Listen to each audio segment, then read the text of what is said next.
서로 인사하겠습니다. 사랑합니다. 축복합니다. 사랑합니다. 축복합니다.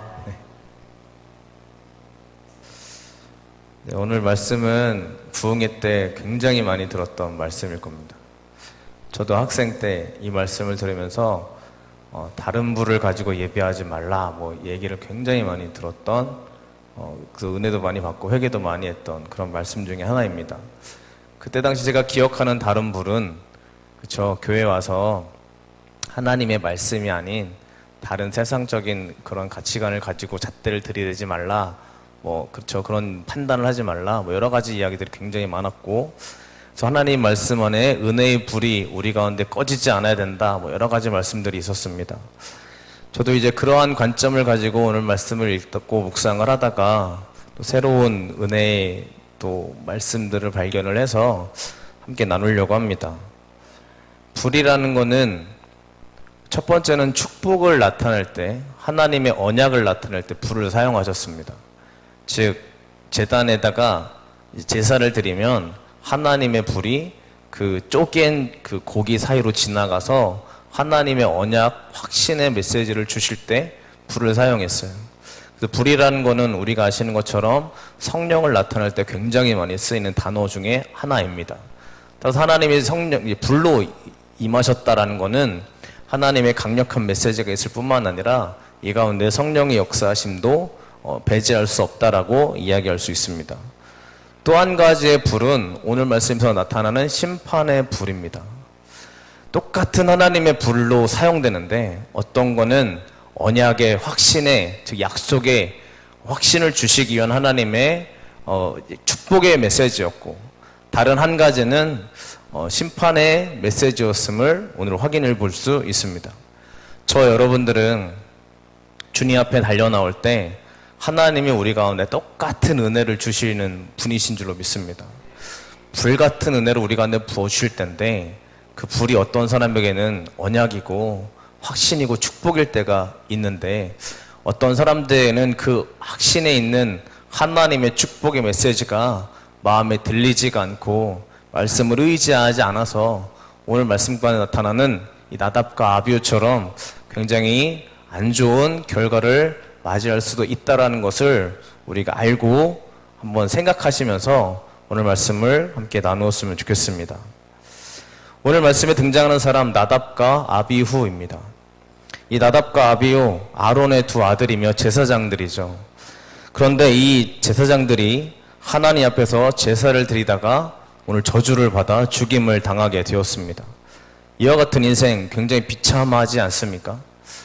그런데 오늘 말씀을 통해서 확신할 수 있는 한 가지의 사실이 있는데, 하나님이 오늘 말씀을 통해서 우리 가운데 말씀하시고자 하는 이야기는 하나님이 기뻐하시는 예배가 있다는 것이죠.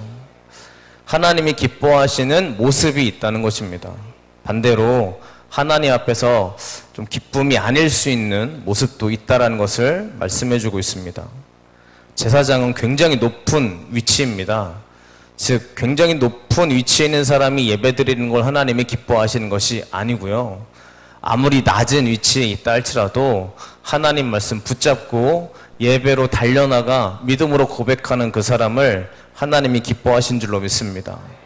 아무리 높은 대통령이 이 자리에 와도 그 사람이 믿음의 관점으로 하나님을 바라보지 못하면 그 예배가 기쁨이 아니라, 아무리 거지 같은 사람이 이 자리에 와서 남루한 모습으로 예배를 드린다 할지라도 그 사람의 예배가 하나님께 집중되어져 있다면 누구의 예배를 기뻐하실지 우리가 잘 알고 있을 줄로 믿습니다. 저 여러분들이 오늘 나타나고 있는 성령의 역사하심 가운데 축복의 사람 될 수 있기를 간절히 바랍니다. 오늘 말씀 10장 전에 9장을 보면 이스라엘 백성들이 제사를 드리고 굉장히 축복을 받게 됩니다. 하나님의 영이 임하셔서 그들 가운데 축복의 메시지가 쏟아지고 있는 것을 보여주었습니다. 그리고 10장입니다. 축복 예배를 드렸는데 그 다음에 10장이 어떻게 말씀하고 있냐면 이 나답과 아비후가 등장하면서 갑자기 하나님의 심판이 임하게 되어집니다. 그럼 이 나답과 아비후가 어떤 사람이냐라는 거예요. 얼마나 죄악된 사람이길래 제사 드리다가 죽음을 당하게 되는 걸까요? 우리가 생각하기는 나답과 아비후는 굉장히 불의한 사람이고 하나님 앞에서 굉장히 큰 죄악을 범한 사람일 거야, 이런 생각이 들 것입니다. 그런데 과연 그들이 그러한 인생을 살았는가 하는 것이에요. 나답과 아비후에 대해서 조금은 알고 넘어가야 됩니다. 출애굽기 24장 1절 말씀에 보면 이렇게 말씀합니다. 또 모세에게 이르시되 너는 아론과 나답과 아비후와 이스라엘 장로 70명과 함께 여호와께로 올라와 멀리서 경배하고, 이렇게 말씀합니다. 하나님이 올라올 사람들을 지명하여 불러주시는데 모세에게 이르시되 너는 아론과 그 다음이 나답과 아비후입니다. 지금 나답과 아비후는요, 그냥 자기 스스로 제사장이 된 사람들이 아닙니다. 하나님이 불러주신 사람이에요. 은혜의 자리가 있으면 이들도 같이 올라와서 하나님의 말씀을 받아라, 은혜의 사람들이었어요. 그러니까 이들이 그냥 나 제사장 해볼래, 나는 물론 우리 아빠가 아론이니까 나 같은 사람이 아버지 기업을 이어받아야지, 뭐 이러한 관점이 아니고요, 하나님이 그들을 제사장으로 세워놓으셨어요. 그러니까 콜링을 받은 사람들이죠. 한마디로 은혜의 사람들입니다. 이 나답과 아비후가 평범한 그냥 아무것도 아닌 그러한 사람이 아니라 하나님이 직접 지명하여 부르는 사람들이라는 것입니다. 또 한 가지 충격적인 사실이 있습니다. 출애굽기 24장 9절에서 10절 말씀에 보면 이렇게 말씀합니다. 모세와 아론과 나답과 아비후와 이스라엘 장로 70인이 올라가서 이스라엘의 하나님을 보니 그의 발 아래에는 청옥을 편 듯하고 하늘같이 청명하더라, 이렇게 말씀합니다.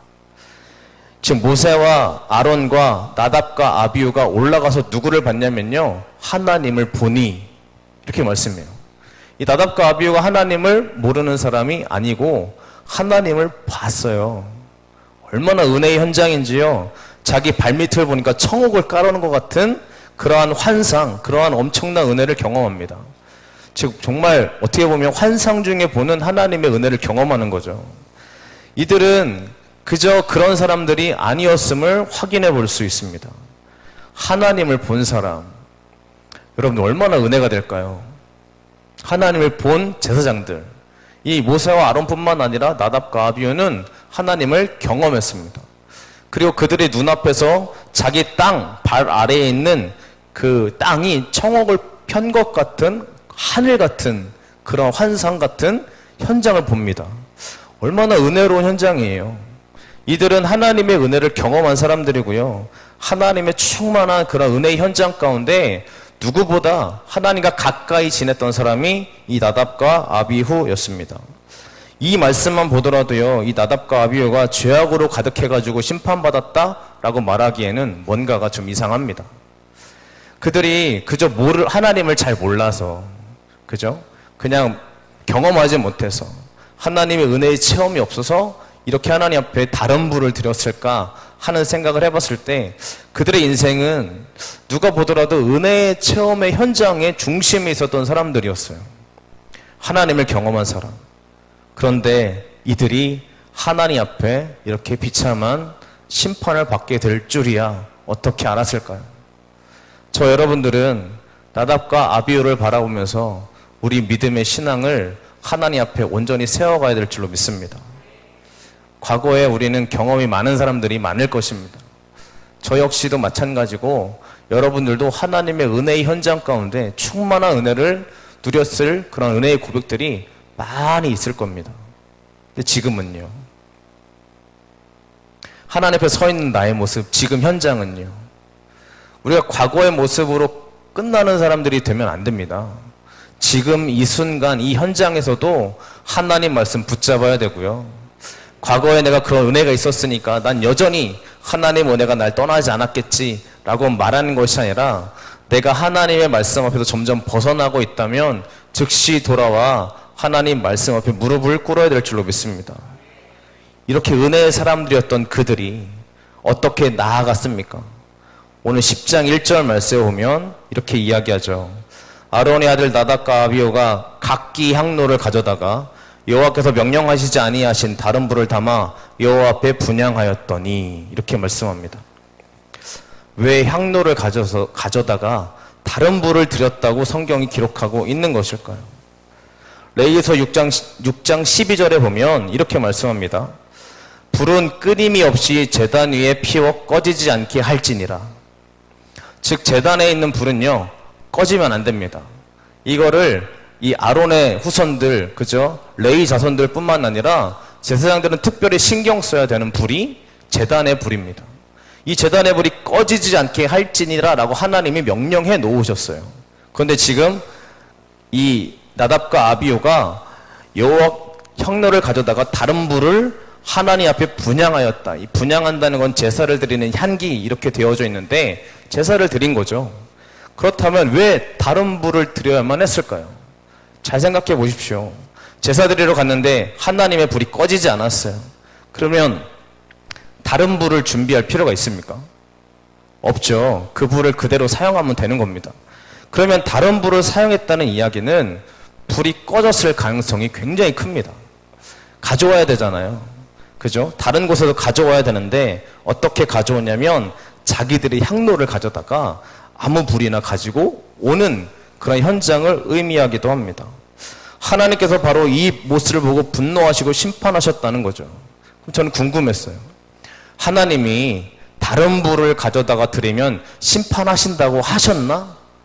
이 부분이에요. 만약에 나답과 아비후가요, 그래 다른 불을 드리면 하나님의 심판이 임한다는 것을 알았다면 이렇게 드리면 안 되죠.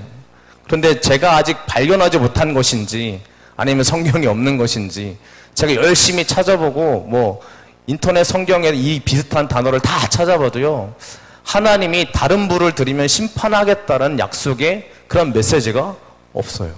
제가 못 찾은 걸 수도 있습니다. 제가 아직 발견하지 못했어요. 하나님이 다른 불을 갖다가 드리면 하나님의 심판이 너에게 임할 거야 라고 말씀하시는 그런 이야기가 찾아볼 수가 없더라는 얘기예요. 그럼 이 나답과 아비후가요, 알고 했을까요? 모르고 했을까요? 만약에 하나님의 그런 메시지가 없었다면요. 물론 하나님께서는 꺼뜨리지 말아라. 다른 향을 드리지 말아라. 그쵸? 다른 향을 드리지 말지니라. 왜냐하면 이 성소는 거룩하기 때문이다 라고 말씀해 놓고 있기도 합니다. 그런데 다른 불을 드리면 죽음을 당할 것이다 라는 그러한 강력한 메시지가 없어요. 그럼 나답과 아비후는 아마도 다른 불을 가지고 들어올 때 죽을 거라는 생각조차 못했을 거예요. 왜냐하면 하나님이 그렇게 강력하게 우리 가운데 남겨주지 않았기 때문에. 그러면 이 다른 불을 들여서 죽음을 당했다고 한다면 좀 억울하지 않습니까? 몰랐는데. 이 나답과 아비후가 다른 불을 드리면 심판, 그죠? 죽음까지는 아니더라도 그래 하나님이 꺼뜨리지 말라고 했으니까 꺼뜨렸으니까 좀 죄송하긴 하지만 설마 죽기 하겠어? 뭐 이런 생각까지 했을 수도 있습니다. 그렇다면 좀 억울할 수 있죠. 왜냐하면 하나님이 미리 말씀하셨다면 알았을 텐데 그러한 말씀을 찾아볼 수 없다는 것이 저에게는 궁금증입니다. 아, 그러면 하나님이 그냥 다른 불을 드렸기 때문에 이들을 죽이신 걸까라는 궁금증입니다. 그래서 한번 성경을 잘 묵상해 보면 이 나답과 아비후에 대한 이야기들이 쭉 나오게 되어지는데 그들이 다른 불, 그죠? 이걸 몰랐다면 과연 하나님께서 이걸 통해서 우리에게 주시는 메시지가, 은혜의 메시지가 무엇일까라는 것입니다. 오늘 말씀 10장 8절 9절을 보면 하나님이 아론에게 말씀하세요. 하나님이 아론에게 말씀했다는 구절을 거의 별로 찾아볼 수가 없거든요. 하나님이 모세에게 말씀하시지 아론에게 직접 가서 말씀하시는 경우는 거의 드뭅니다. 근데 하나님이 아론에게 직접 찾아가시는 거예요. 아론의 아들들이 죽었기 때문인지. 근데 뭐라고 말씀하시냐면 10장 8절 9절 말씀에 보니까 여호와께서 아론에게 말씀하여 이르시되 너와 내 자손들이 회막에 들어갈 때에는 포도주나 독주를 마시지 말라. 그리하여 너희 죽음을 면하라. 이는 너희 대대로 지킬 영영한 규례라. 이렇게 말씀하고 있습니다. 하나님이 다른 불을 드렸기 때문에 죽음을 당했다라고 말씀하시는 게 아니라 뭐라 하냐면 죽음을 면해야 되는데 어떻게 죽음을 면해야 되느냐? 독주나 포도주를 마시지 말라. 이렇게 이야기하고 있는 것입니다. 그렇다면 이것 때문에 죽음을 면하라라고 말씀하시는 하나님의 메시지라면 나답과 아비후의 상태가 어땠는지 좀 추측해 볼 수가 있다라는 거죠. 아론에게 나타나서 다짜고짜 포도주와 독주를 마시지 말라라고 말씀한다는 이야기는 나답과 아비후가 포도주와 독주에 취했을 가능성이 높다고 주석책에도 거론하고 있습니다. 그래서 이 나답과 아비후가 하나님의 제사장인데요, 거룩하지 못했던 거예요. 하나님 앞에 무너져 있었던 건데 잘 아셔야 됩니다. 과거의 은혜 체험이 강력하더라도요, 저 하나님 앞에서 이렇게 유혹과 이러한 문제들 가운데 우리 많은 사람들, 저를 포함해서 넘어질 수 있는 많은 그런 우리의 유혹거리들이 존재한다는 이야기입니다. 하나님은 이렇게 말씀해 주시면서 다른 불이라고 명령하시지 않고 그들의 상태를, 영적인 상태를 이렇게 거론하고 있습니다. 하나님 앞에 이런 모습을 가지고 있는 제사장이 다른 불을 가지고 예배를 드렸을 때 하나님이 진노하셨다라고 볼 수 있다는 것이죠. 이거는 세상적인 가치관을 의미합니다. 세상의 즐거움, 세상이 좋아하는 것들, 하나님 말씀보다, 하나님이 원하시는 길보다 세상의 욕망과 정욕을 따라가는 그러한 삶을 살아가지 않기를 하나님이 강력하게 말씀하고 있는 줄로 믿습니다. 더 이상의 것들은 제가 이야기하지 못하겠습니다. 왜냐하면 저는 담임 목사님이 아니기 때문입니다. 저는 부목사이기 때문에 이 정도까지만 이야기를 드리겠습니다. 그런데 하나님이 이렇게 술 취함의 문제를 거론하시면서 왜 금해야 되느냐, 그 이유를 말씀해 주시는데, 오늘 말씀 10장 10절의 말씀을 한번 다 같이 읽어보겠습니다. 그리하여야 너희가 거룩하고 속된 것을 분별하며 부정하고 정한 것을 분별하고. 아멘. 그리하여야입니다. 그 결과로, 즉 우리가 그러한 것들을 끊어내는 결과가 무엇이냐면 하나님의 거룩한 것과 속된 것을 분별할 수 있고 부정하고 정한 것을 분별할 수 있다라는 것입니다. 하나님 앞에, 하나님은 우리 모든 사람에게 하나님의 은혜를 누리기 원하시는 줄로 믿습니다. 하나님은 거룩하신 분이기 때문에 우리 가운데 임재하실 때는 하나님의 거룩한 은혜를 부어주실 줄로 믿습니다. 하나님 원하시는 것이 무엇이냐면 거룩함을 분별할 줄 알으라라는 얘기입니다. 신앙생활, 믿음의 신앙생활 하다 보면 기준이 명확하지 않을 때가 분명히 찾아옵니다. 왜냐하면 그럴 수도 있지라는 게 있기 때문이죠. 그럴 수도 있지. 아니 살다 보면 그렇게 할 수도 있는 것이지.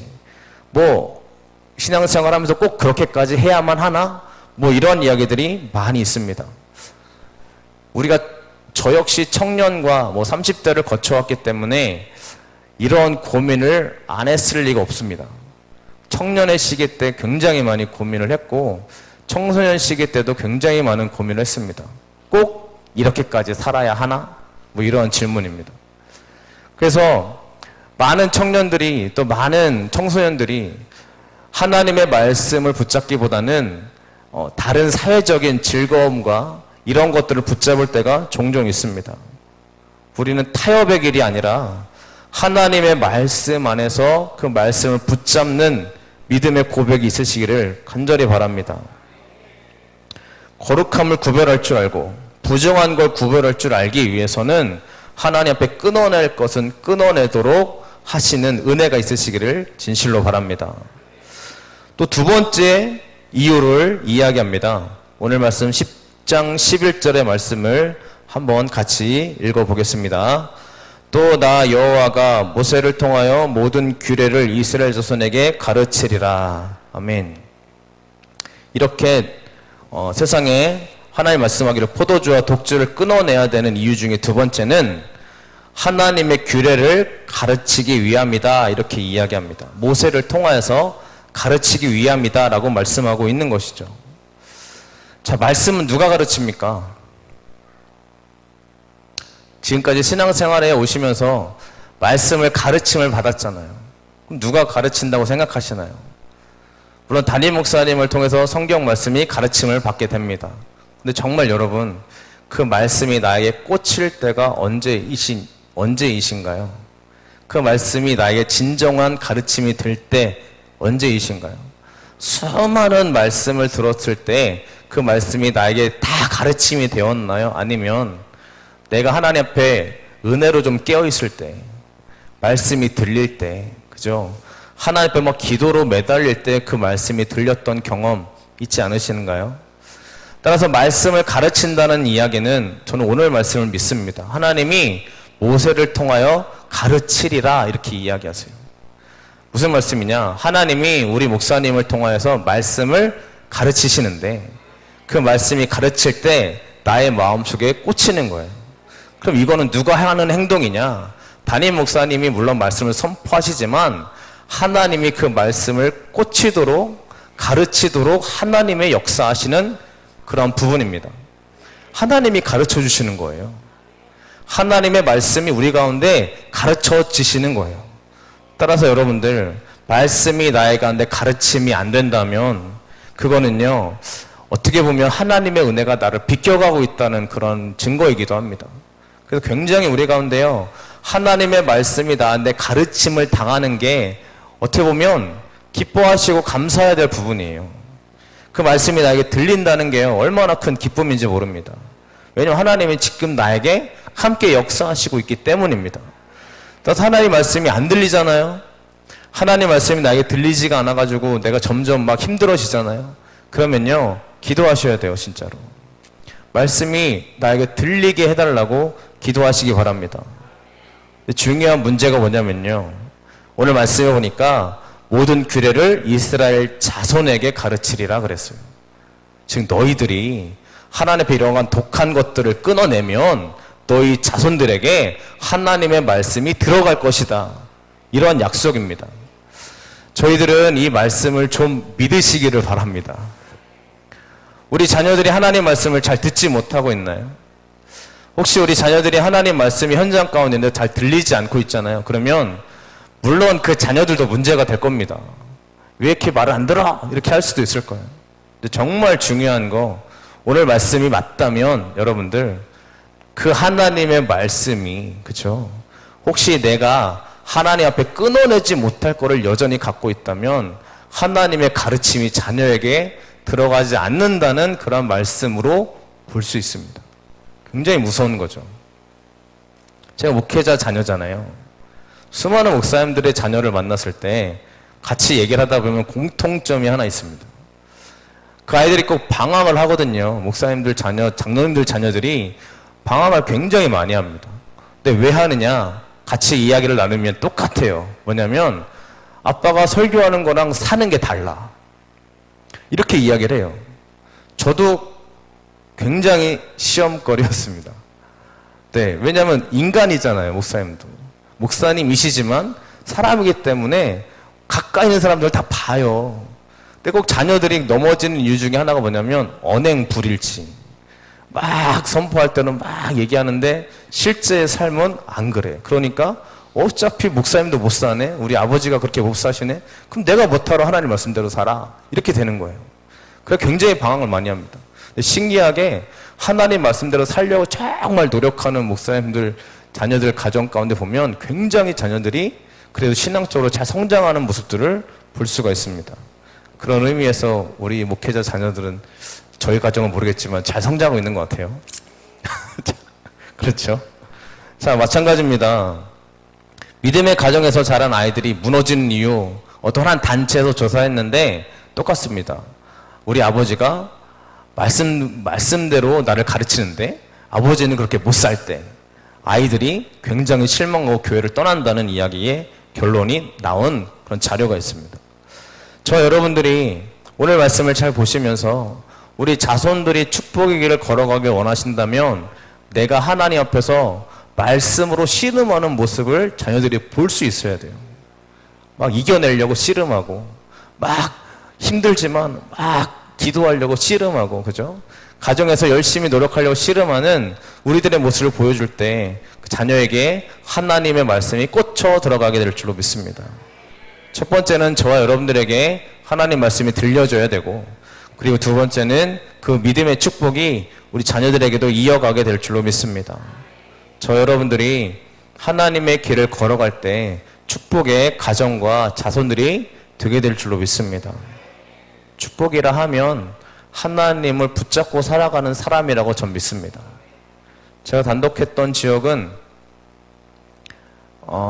부촌입니다. 이제 현충원, 대전 현충원을 가보신 분은 알겠는데 옆에 보면 마을이 하나 있어요. 현충원 옆에 마을이 하나 있는데 전원주택을 짓고 사는 사람들입니다.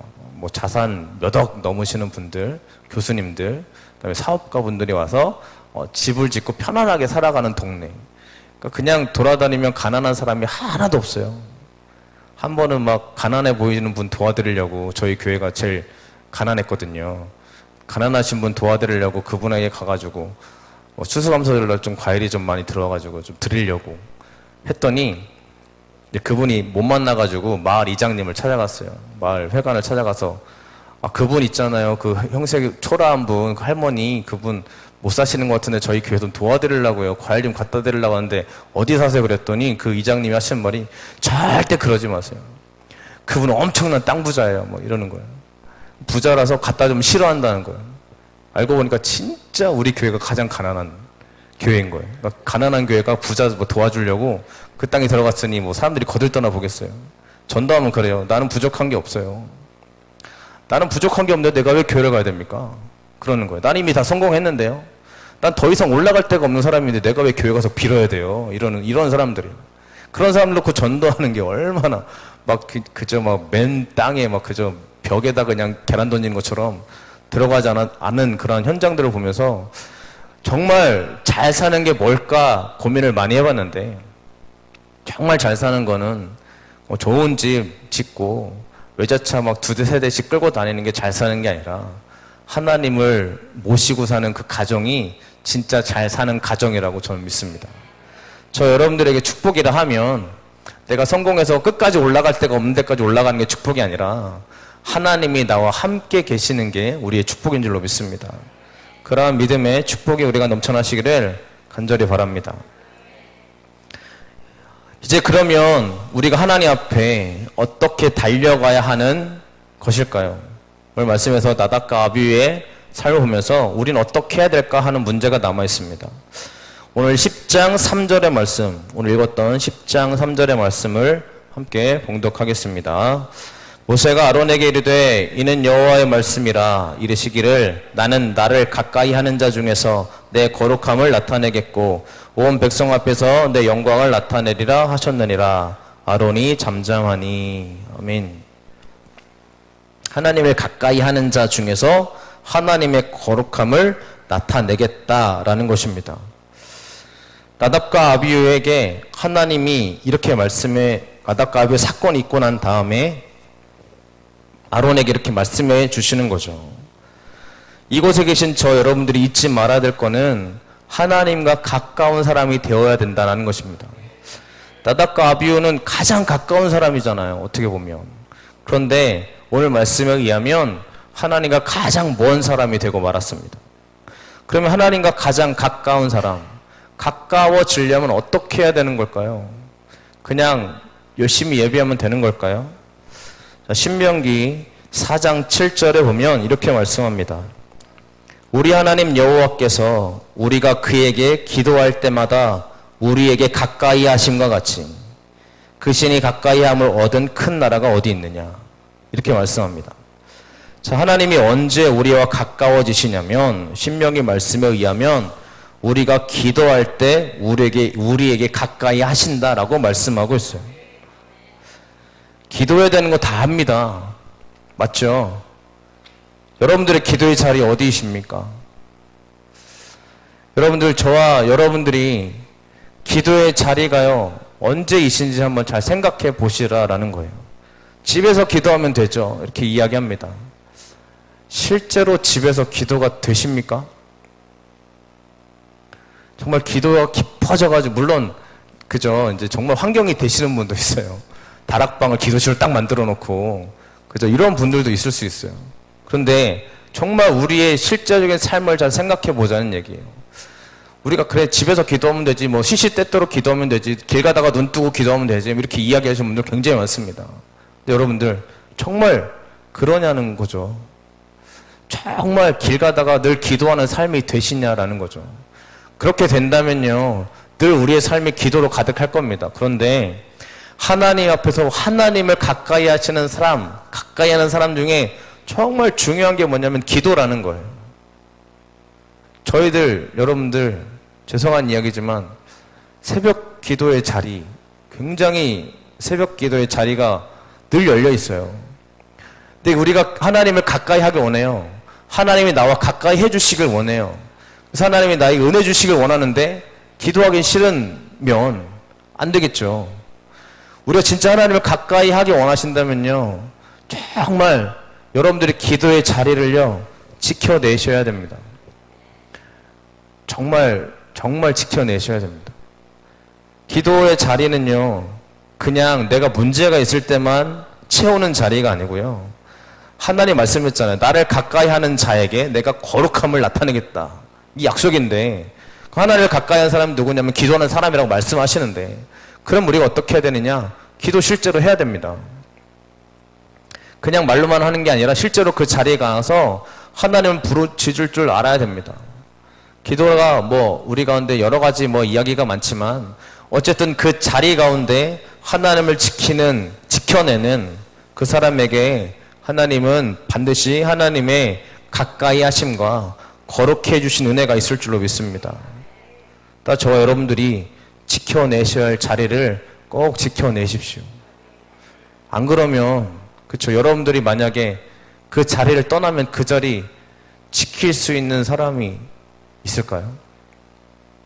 지금 우리 교회 새벽기도 자리, 그쵸, 만약에 이제 20년 뒤, 30년 뒤까지 만약 이렇다면 안 되잖아요.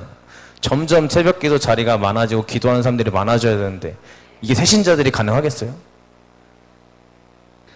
저를 포함해서 저도 하나님 앞에 늘 기도의 자리를 왜 지키려고 하냐면, 그쵸, 그 자리가 축복의 자리이기 때문인 줄로 믿습니다.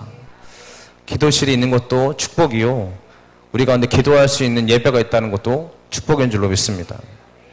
그리고 신약에 넘어가서 하나님은, 예수님은 이렇게 우리에게 약속해 주십니다. 요한복음 14장 21절 말씀에 보면 나의 계명을 지키는 자라야 나를 사랑하는 자니 나를 사랑하는 자는 내 아버지께 사랑을 받을 것이요 나도 그를 사랑하여 그에게 나를 나타내리라. 아멘. 자, 계명을 지키면 하나님이 사랑을 받고 나도 그에게, 예수님도 그 사람에게 예수님을 나타내 주겠다라는 약속입니다. 그럼 계명을 지켜야겠죠. 예수님이 살아생전에 열심히 외쳤던 말씀이 뭡니까? 믿은 대로 될지어다. 믿음을 가져라. 왜 믿음이 없느냐? 이 믿음이 연약한 것들아. 이렇게 얘기하시잖아요. 예수님이 열심히 선포하셨던 메시지는 믿음, 하나님의 나라, 이 믿음에 대한 것이었습니다. 그리고 예수님이 승천하에 올라가시면서 말씀하셨던 온 천하에 다니면서 백성에게 하나님의 복음을 증거해라 라는 이야기였습니다. 그렇다면 우리가 믿음을 갖고 행해야 되는 일이 뭐냐면요, 우리 목사님이 계속 외치고 있는, 한 달 동안 외치고 있는 말씀인 하나님의 복음 증거가 우리 가운데 축복이 된다는 얘기예요. 하나님의 기쁨이 된다는 이야기입니다. 우리는 6월 한 달을요 지금 하나님의 기쁨을 위해서 열심히 달려가고 있는 중입니다. 물론 많이 부담이 될 겁니다. 저도 부담되거든요. 저 전주 내려온 지 6개월도 안 됐어요. 아는 사람이 누가 있어요. 지나가다가 애들이라도 붙잡고 와야 되는데 부담이 많이 되지만 새벽마다 기도합니다. 아직 걔 이름도 몰라요. 얼굴만 알고 있는데 걔들 하나님 앞에 데려 나올 수 있게 아이들의 마음을 열어주시고, 또 농구하다 보면 농구 코치가 있어요. 아저씨라고 불리는 한 사람이 있는데 그 사람 좀 데리고 올 수 있게 해달라고 막 열심히 기도하고 있습니다. 맡기는 거죠. 왜냐하면 축복이니까. 하나님이 기뻐하시는 현장은 하나님이 사랑을 나타낼 뿐만 아니라 주님이 우리 가운데 능력으로 또 은혜로 다가와 주실 줄로 믿습니다.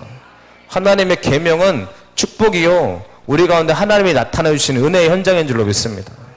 우리는 지금 축복을 향해 달려가고 있습니다. 이때 가장 싫어하는 게 누구냐면 사단이겠죠. 사단은 우리의 마음을 무너뜨릴 겁니다. 그죠? 왜냐면 하나님이 기뻐하시는 일이니까 사단이 가장 싫어하는 지금 현실이 될 것입니다. 저 여러분들이 오늘 말씀 의지해서, 그쵸, 나답과 아비후의 모습을 보면서 우리 가운데 끊어낼 것은 끊어내되 또 하나님께 가까이 나가기 위해서 노력하는 것이 우리의 은혜가 또 믿음의 고백이 되시기를 간절히 바랍니다. 우리가 끝까지 이렇게 이 나답과 아비후의 말씀을 보면서 그냥 다른 부를 지렸기 때문에 죽음 당했으니까 이 정도로 끝이는 게 아니고요. 이 말씀 속에서 하나님 말씀하시고 있는 거는 정말 우리가 하나님 앞에 거룩된 길을 지켜내기 위해 몸부림을 칠 뿐만 아니라 하나님께 가까이 가기 위해서 기도의 자리를 지켜내고 하나님의 사랑을 우리가 체험하기 위해서 하나님 말씀 붙잡고 나아가는 그러한 우리의 은혜교회 모든 한 사람 한 사람 될 수 있기를 간절히 바랍니다. 이럴 때 하나님의 은혜는 바로 저와 여러분들에게 충만히 임하게 될 줄로 믿습니다. 기도하겠습니다.